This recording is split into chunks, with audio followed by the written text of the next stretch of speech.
সাইয়েদনা ইব্রাহিম কয় ঠিক আছে, আজকে পাহারা দিমু, জন্মের পাহারা। এইবার সাইয়েদনা ইব্রাহিম মূর্তির ঘরে ঢুকলেন। দেখেন কি সুন্দর কথোপকথন আল্লাহ তুলে ধরলেন। মূর্তির ঘরে, দেবীর ঘরে ঢুকে উনি ঘুরে ঘুরে তাকায়, দেখে একটা এমনি হা আরেকটা ব্যা করে, এক একটার সামনে কালো জাম, লাল জাম, রসগোল্লা, চামচাম, দুধ মালাই, মালাই চপ আছে না নাই? জিব্বায় পানি চলে আসছে নাকি? তো সাইয়েদনা ইব্রাহিম অবাক, কি রে এত মূর্তি, এত ডিজাইন, এত ভাবে এরা অঙ্গভঙ্গি করে আছে, এত খাবার দেয়া, খায় না কেন? খায়ও না, কথাও কয় না। ফারাগা আলাইহিম দারবাম বিল ইয়ামিন, ডান হাতে কোপানো শুরু করলেন। মারতে মারতে সব শেষ, তারপরে খুঁজে পেলেন একটা কুড়াল। কি পাইলেন? কুড়াল দিয়ে মারতে আরো সুবিধা, খালি এটারে এভাবে মারে, ওইভাবে মারে, মারতে মারতে যতগুলো মূর্তি ছিল সবগুলো মেরে বড় মূর্তিটার গায়ে মারতে যাবে, in the mean time stop, কয় না এটারে মারুম না। ইসলামিক লাইফ, জীবন গড়ুন কোরআন সুন্নাহর আলোকে। ইয়াতিনাকা সাইয়া, এই যে আল্লাহর সাথে উনার কি ডায়ালগ মারছেন, এটা কোরআনে আছে না নাই? এরপরে উনি ওনার কলিজার টুকরা ছেলে সাইয়েদনা ইসমাইলের সাথে কি ডায়ালগ মারলে, সেটাও কোরআনের ভেতরে আছে না নাই? ফালাম্মা বালাগা মাআহু সাইয়া ক্বালা ইয়া বুনাইয়া ইন্নী আরা ফিল মানামি আন্নী আযবাহুক ফানজুর মাযা তারা। তিনি ছেলের ডাকে বললেন, ও আমার কলিজার টুকরা ছেলে ইসমাইল, গত রাতে আমি স্বপ্ন দেখেছি যে আমি তোমাকে জবাই করছি। ফানজুর মাযা তারা, তোমার অভিমত কি, অপিনিয়ন কি জানাও। সুবহানাল্লাহ বলেন। ছেলেরা বললেন, আমি স্বপ্নে দেখেছি তোমারে জবাই করতেছি, তোমার অভিমত কি?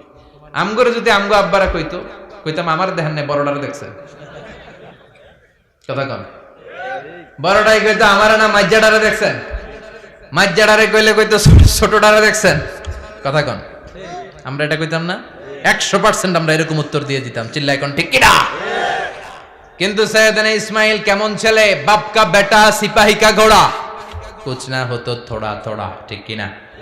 ছেলে বলল, ইয়া আবাতি ফআল মা তুমারু সাতাজিদুনি ইনশাআল্লাহু মিনাস সাবিরিন। কি ছেলে, আমগডিও পোলা ওইটাও পোলা, পার্থক্য আছে না নাই? ছেলে কয়, বাবা আমি তো ডরাই না, আমি ডরাই আমনেরে লইয়া। আমনে ডরান কিনা, আপনি ভয় পেয়ে যান কিনা, ওই টেনশনে আমি আছি। আপনি যে আমার এত মায়া করেন, আপনি যে আমার এত ভালোবাসেন, আমাকে শুইয়ে দিয়ে যে জবাই করবেন, ফিনকি দিয়ে যে রক্ত ছুটবে, আপনি ভয় পেয়ে যান কিনা, ওই ভয় আমি পেয়ে যাই। আমার অন্তরে কোনো ভয় নাই। ইয়া আবাতি ফাআল মা তুমার, বাবা যেমনটা আদিষ্ট হয়েছেন ঠিক তেমন তেমন করেন। সাতাজিদুনি ইনশাআল্লাহু মিনাস সাবিরিন, ইনশাআল্লাহ আপনি আমারে ধৈর্যশীল পাবেন।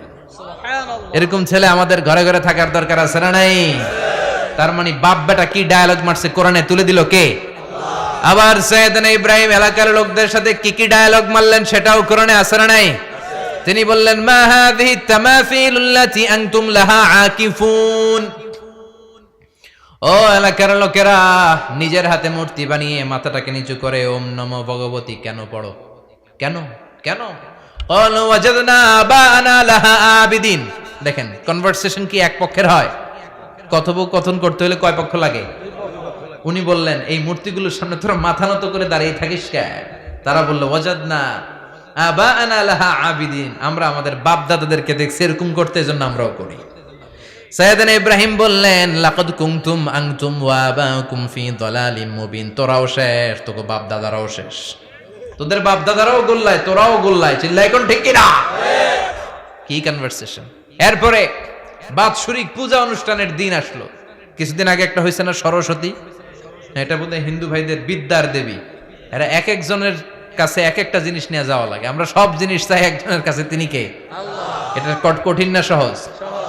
বিদ্যার জন্য ওই মন্দিরে, সৌন্দর্যের জন্য এই মন্দিরে, খাদ্যের জন্য দুর্গার কাছে, ঝামেলা না? আমরা সব কিছুর জন্য একজনের কাছে যাই, তিনি কে? আল্লাহ। বাৎসরিক পূজা অনুষ্ঠানে সবাই ইব্রাহিমরে ধরছে, ইব্রাহিম চল আমরা পূজা দিতে যাব। সাইয়েদনা ইব্রাহিম ফানাযারা নাযরাতান ফিন নুজুম, তাকালেন আকাশে আর বললেন, ইন্নী সাকিম, আমি যেতে পারবো না, আমি অসুস্থ। আমি কি আসলে সুস্থ ছিলেন? তো অসুস্থ বললেন কেন? কারণ অসুস্থতা দুই ধরনের, চিল্লায় বলেন, একটা শারীরিক আর একটা। সাইয়েদনা ইব্রাহিম মানসিকভাবে প্রচন্ড বিপর্যস্ত ছিলেন, অসুস্থ ছিলেন। এর কারণ গোটা উম্মত মূর্তির পূজা করে, এই দৃশ্য দেখে কোন নবী মানসিকভাবে সুস্থ থাকতে পারে না। উনি বললেন, আমি অসুস্থ, তোমরা যাও, সবাই বলল ঠিক আছে আমরা যাই। ইব্রাহিম তুই আমাদের ঘরের মূর্তিগুলারে পাহারা দে। মূর্তি পাহারাদার একজন ভালো লোক পাওয়া গেছে, মূর্তি পাহারা দেওয়ার জন্য ভালো একজন পাহারাদার পাওয়া গেছে। নাম কথা কন, কথা বুঝতে কষ্ট হচ্ছে মনে হয়। মূর্তি পাহারা দেওয়ার জন্য কারে পাওয়া গেছে? সাইয়েদনা ইব্রাহিম কয় ঠিক আছে আজকে পাহারা দিমু, জন্মের পাহারা, যা তোরা দিতাছি, পাহারা দিতেছি যা। এইবার সাইয়েদনা ইব্রাহিম মূর্তির ঘরে ঢুকলেন। দেখেন কি সুন্দর কথোপকথন আল্লাহ তুলে ধরলেন। আল্লাহু আকবার। মূর্তির ঘরে, দেবীর ঘরে ঢুকে উনি ঘুরে ঘুরে তাকায়, দেখে একটা এমনি হা আর একটা ব্যা করে 14-15টা হাত নিয়ে তাকায় আছে। উনি সবগুলার সামনে এভাবে তাকায় আছে, দেখে এক একটা এক এক চেহারা, একটা হাতির গণেশ স্টাইলের, আরেকটা এরকম, আরেকটা নারীর, আরেকটা বাঘের, আরেকটা তলোয়ার নিয়ে আইতাছি কোপায় ফেলাবে, আছে না নাই? সবগুলোর সামনে যায়, যে যে দেখে আর অবাক হয় কত ধরনের খোদার কাছে এরা কত কিছু চায়। আর যে দেখে প্রত্যেকটার সামনে ডেজার্টস আইটেম, মিষ্টান্ন, এক একটার সামনে রসমালাই, এক একটার সামনে কালো জাম, লাল জাম, রসগোল্লা, চামচাম, দুধ মালাই, মালাই চপ, আছে না নাই? জিব্বায় পানি চলে আসছে নাকি? তো সাইয়েদনা ইব্রাহিম অবাক, কি রে এত মূর্তি, এত ডিজাইন, এত ভাবে এরা অঙ্গভঙ্গি করে আছে, এত খাবার দেয়া, খায় না কেন? সাইয়েদনা ইব্রাহিম ভাবলেন মনে হয় নাগাল পাই না, আমি একটু তুল্লা ধরি। উনি রসমালাইয়ের বাটিটা নিয়ে যেটা হা করে আছে ওইটার সামনে যায়, কয় খা। কি কয়? বানাই কইতেছি মনে হয়। ফারাগা ইলা আলিহাতিম, মূর্তিগুলোর কাছে গেলেন। ফাকালা আলা তাকুলুন, খাবি না? ওই খাবি না ডারে আমি কিছু খা, কোরআন থেকে বলছে, ঠিক কি না? উনি ভাবলেন ওরা হয়তো খেতে পারে না, নাগাল পাচ্ছে না, কিংবা আমারে দেখে লজ্জা পাচ্ছে। নিজ থেকে রসমলাইয়ের বাটি তুলে ধরলেন, উনি বললেন খা, আর ওগুলা কয় হা হা করে রয়েছে, নরেও না সরেও না। উনি মুখের সামনে তুলে ধরে বললেন আলা তাকুলুন, খা। সবগুলার সামনে গেলেন, খা খা, কেউ খায় না, ওগুলো হা করে আছে। সাইয়েদনা ইব্রাহিম বললেন খা, কেউ কথা কয় না। উনি বললেন খাবি না কেন? তাইলে কথা ক। এই যে কষ্ট করে উড়াইলি, মুখের সামনে দিলাম, খাবি না কেন? কথা বল। আলা তাকুলুন, খাবি না কেন? কথা বল। মালাকুম লা তাতাকাল্লামুন, খাবি না কেন? মালাকুম লা তানতিকুন, হয় খা নয় কথা ক। বলতেই লাগলেন খা খা, প্রত্যেকটা মূর্তির সামনে গেলেন, খা, ওগুলা করে আছে হা, কোনো কথা কয় না। কয় কেন খাবি না? তাহলে কথা ক। খায়ও না, কথাও কয় না। আপনার ছেলে বায়না ধরছে, আব্বা চানাচুর খাবো। কি খাবো? চানাচুর কিনে দিলেন, এই নে চানাচুর। এখন চানাচুর খায় না। কিরে বাপ খাবি না কেন? কথাও কয় না। খায়ও না, কথাও কয় না। এখন বাকি আছে কোনটা? কথা কর। ফারাগা আলাইহিম দারবাম বিল ইয়ামিন, ডান হাতে কোপানো শুরু করলেন। ইচ্ছা মতো ঘুষি কিল মারতে মারতে মূর্তিগুলার সাইজ। ফারাগা আলাইহিম দারবাম বিল ইয়ামিন, এক একটা নবীর হাতে জান্নাতি শক্তি দিয়েছে কে? আল্লাহ। খা নাইলে কথা ক, খায় না, কথাও কয় না, বাকি আছে। মায়ের মারতে শুরু করলেন, মারতে মারতে সব শেষ। তারপরে খুঁজে পেলেন একটা কুড়াল। কি পেলেন? কুড়াল দিয়ে মারতে আরো সুবিধা, খালি এটারে এভাবে মারে, ওইভাবে মারে। মারতে মারতে যতগুলো মূর্তি ছিল সবগুলো মেরে বড় মূর্তিটার গায়ে মারতে যাবে, in the mean time stop, কয় না এটারে মারুম না। ফাজআলাহুম জুদাদান, সবগুলারে টুকরা টুকরা, ইল্লা কাবীর আল্লাহুম, বড়টা ছাড়া ওইটারে রেখে দিলেন। আর বুদ্ধি করে কুড়ালটারে বড়টার কাঁধে ঝুলাইয়া দিলেন, বড় মূর্তিটার কাঁধের মধ্যে ঝুলাই দিলেন। ঘটনাটা সুন্দর হয়েছে না? এখন কেমন যেন মনে হয় এটা কোপাইয়া দাঁড়া রয়েছে বাপের বেটার মতো। বড় পূজার শেষ, পূজার দিনক্ষণ শেষ। বিকেলবেলা পূজা মণ্ডপ থেকে সব এসে দেখে সর্বনাশ। পাহারাদার ইব্রাহিম কই, আনতা ফাআলতা হাযা বিআলিহাতিনা ইয়া ইব্রাহিম। ইব্রাহিম সর্বনাশ কে কইছে? তুই কইছত নি? কই আইনো, বড়টাই কইছে। ওইটারে জিজ্ঞেস করো। বাল ফাআলাহু কাবীরুহুম হাযা ফাসআলুহুম ইন কানু ইয়ানতিকুন, কোরআন থেকে বলছি, আমি করি নাই। ওই দেখ কুড়ালটা কার কান্দে? বড়টার কান্দে, ওইটারে জিগা। সবাই কয় খাইছে। সবাই বলে ইব্রাহিম তুমি কি জানো না এগুলো কথা বলে না? সাইয়েদনা ইব্রাহিম বলে যে এটা কথা কয় না, ওইটার পূজা করস কেন? যেটা কথা বলে না, যেটা নিজেরাই নিজেদেরকে মায়ের থেকে বাঁচাতে পারে না, নিজেরাই নিজেদেরকে রক্ষা করতে পারে না, তোরে কিভাবে রক্ষা করবে? এগুলোর পূজা কেন করিস? ফাবুহিতাল্লাযী কাফার, কারো কোনো জবাব নাই, লা জবাব। সবাইকে ইব্রাহিম তুই বড্ড বেড়ে গিয়েছিস, তোরে নমরুদের কাছে নেওয়া হবে, রশি দিয়ে পেঁচিয়ে নমরুদের কাছে নেওয়া হলো। নমরুদের নাম শুনছেন? শোনেন নাই বোধহয়, শোনেন নাই? পৃথিবীতে 4 জন বাদশা ছিল, যারা গোটা বিশ্বের বাদশা, গোটা বিশ্বের। 2 জন কাফের, 2 জন মুমিন। মুসলমানের একজন হচ্ছে যুলকারনাইন, আরেকজন হচ্ছে সাইয়েদনা সুলাইমান। কাফেরের একজন হচ্ছে বাখতানাসার, আরেকজন হচ্ছে নমরুদ। এই নমরুদের কাছে নিয়ে যাওয়া হলো রশি দিয়ে বেঁধে। এবার নমরুদের সাথে কি ডায়ালগ মারছে এটা তো আর কোরআনে নাই, কথা কম, এটাও আছে। নমরুদ বলে, ইব্রাহিম শুনলাম তুমি নাকি আমাদের খোদাগুলোরে মারছো, তুমি নাকি কোন আল্লাহর ইবাদত করো, তুমি নাকি কোন নতুন রবের তথ্য নিয়ে আমাদের বাবেল নগরীতে আগমন করেছো।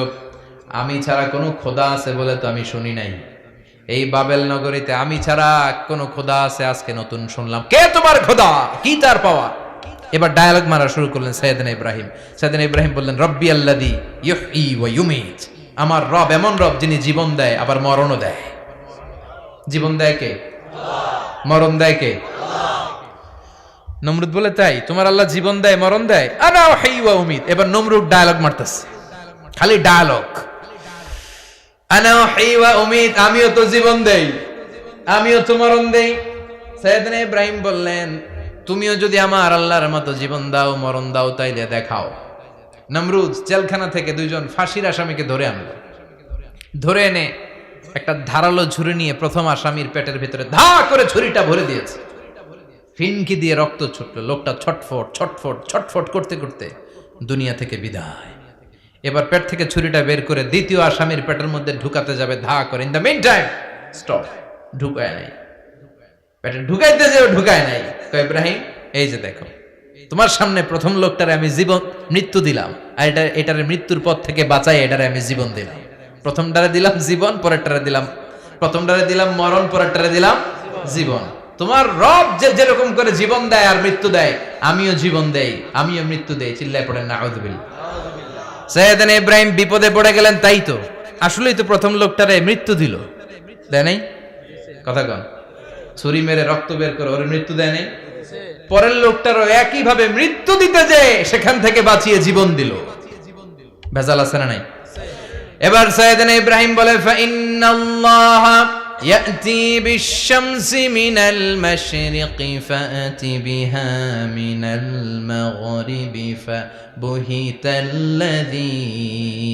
কাফার। সাইয়েদনা ইব্রাহিম বললেন, বুঝলাম তুমি আমার আল্লাহর মতো জীবন দাও, বুঝলাম তুমি আমার আল্লাহর মতো মরণ দাও, কিন্তু নমরুদ খেয়াল করে শোনো, আমার আল্লাহ প্রতিদিন সকাল বেলায় পূব আকাশ থেকে জল জলে সূর্যটা উঠায়। তোমার যদি এরকম কোন ক্ষমতা থাকে, তুমি আগামীকাল সকাল থেকে পূর্ব দিক থেকে সূর্য না উঠিয়ে পশ্চিম দিক থেকে সূর্যটা উঠাও। ফাবুহিতাল্লাযী কাফার। এবার ধরা গেছে, এবার জায়গার মধ্যে ধরা, একেবারে স্টপ, লা জবাব। নমরুদের মুখে কোনো জবাব নাই। এবার নমরুদের মেজাজ নরম নাকি গরম? কথা কন। গরম মেজাজ নিয়ে কয়, হাররিকু, এটারে আগুনে জ্বালা, এটারে আগুনে ফেল। নমরুদ বুঝে নাই যে আগুনের মালিক কে। বিশাল আগুনের কুণ্ডলি পাকিয়ে সাইয়েদনা ইব্রাহিমকে আগুনের মধ্যে ফেলে দেয়া হলো। হাতের মধ্যে রশি, পায়ের মধ্যে রশি, সারা দেহের মধ্যে রশি পেঁচিয়ে আগুনের কুণ্ডলিতে ফেলে দেয়া হলো। মুহূর্তের মধ্যে আগুনের প্রজ্বলন শক্তি ওই রশিগুলোকে জ্বালিয়ে পুড়িয়ে ছারখার করে দেয়, কিন্তু সাইয়েদনা ইব্রাহিমের দেহের একটা পশমও জ্বালায় না। যে রশি দিয়ে টাইট করে বাঁধছে, ওনার দেহের সাথে লাগানো টাচ করা রশি, ওই রশি জ্বলে যায়, কিন্তু সাইয়েদনা ইব্রাহিমের পশম জ্বলে না। চিল্লায় পড়েন আল্লাহু আকবার। আজও যদি তোমাদের মাঝে কেউ ইব্রাহিমের মতো ঈমান আনিতে পারো, অগ্নিকেও পুষ্প বলে পরিণত করিতে পারো, ঠিক কিনা? মুসার মতো ঈমান হলে রাস্তা হবে সাগর জলে, ইউসুফের মতো ঈমান হলে একে একে দরজা খোলে। সৈয়দনা ইব্রাহিমের মতন ঈমান যদি আজও থাকে বিদ্যমান, অগ্নিকুণ্ডে দেখতে পাবে খুবসুরত এক ফুলবাগান। ঠিক কি না? ওই ঈমানটা দরকার। ওই ঈমান যদি ঈমানের মতো হয়, আগুনের কুণ্ডুলকে ফুলবাগান বানিয়ে দিবে কে? সৈয়দনা ইব্রাহিম বসে রইলেন। নমরুদ কয় আরো আগুন জ্বালা, এলাকার বড় বড় গাছগুলো তক্তাগুলো কেটে আগুনের কুণ্ডলিতে ফেল। তক্তা লাকড়িগুলো আগুনের কুণ্ডলিতে ফেলা মাত্র দাউ দাউ করে লাকড়িগুলোকে তক্তাগুলোকে আগুন জ্বালিয়ে দেয়, কিন্তু সৈয়দনা ইব্রাহিমকে জ্বালায় না। সুবহানাল্লাহ। আগুনের মালিক কে? ওই আল্লাহ আজও আছে না নাই? তিনি আগুনরে অর্ডার করলেন, সৃষ্টির শুরু থেকে তোকে একটা ধর্ম দিয়েছি, সব জ্বালিয়ে দেয়া, পুড়িয়ে দেয়া। আজকে কয়েকদিনের জন্য তোর ধর্মটাকে আমি স্টপ করে দিলাম। চিল্লায় পড়েন আল্লাহু আকবার।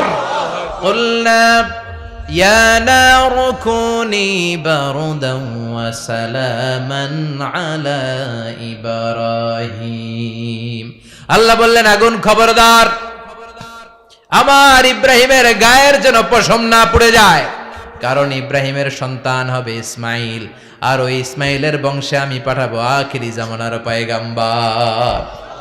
ইব্রাহিমের জন্য কিছু না হয়, কোন ইবারদা ঠান্ডা হয়ে যা, কি হয়ে যা, কিন্তু এত বেশি ঠান্ডা হবি না যাতে ইব্রাহিমের সর্দি না লেগে যায়।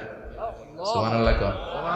আগুন বলে আপনি বললেন কোন ইবারদা ঠান্ডা হ, আবার কোন এত ঠান্ডা হবি না যাতে সর্দি না লাগে। কেমন ঠান্ডা হবো?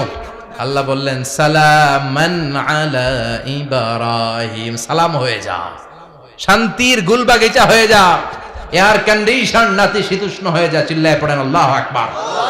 40 দিন ছিলেন এই আগুনের কুণ্ডলিতে, কিচ্ছু হয় নাই। সুবহানাল্লাহ পড়বেন না? শেষ জীবনে উনি ওনার নাতিপুতিদের সাথে গল্পের সময় বলতেন যে আমার জীবনে সবচেয়ে আরামদায়ক সময় কাটিয়েছি আমি ইব্রাহিমের আগুনের, নমরুদের আগুনের কুণ্ডলির ভেতরে থেকে। চিল্লায় এখন সুবহানাল্লাহ।